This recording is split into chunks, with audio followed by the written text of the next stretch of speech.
She said it with a crooked smile and a laugh that carried just enough bite to sting. A single dad like you. Please. You probably don't even remember how to please a woman. The words landed between them like a spark hitting dry wood. The cafe around them kept buzzing, cups clinking, an espresso machine hissing, but for a second, everything narrowed to the space between her eyes and his. He didn't bristle or snap back. He just leaned in slightly, close enough that she could smell the clean soap on his jacket, and said quietly, "Wanna bet?" She blinked, surprised, then laughed again, softer this time.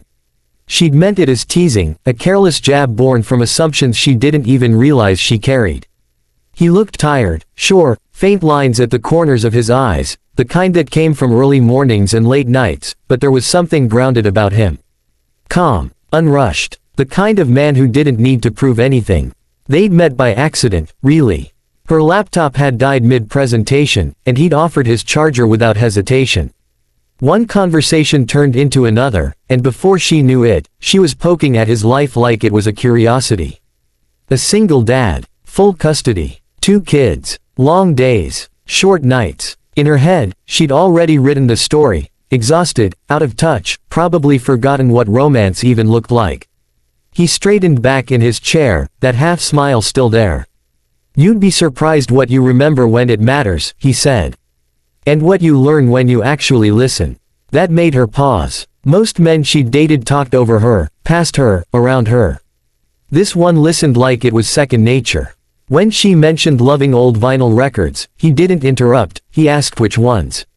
When she joked about hating mornings, he smiled knowingly instead of offering useless advice. "So what," she said, crossing her arms, "between school lunches and bedtime stories, you suddenly turned into Prince Charming."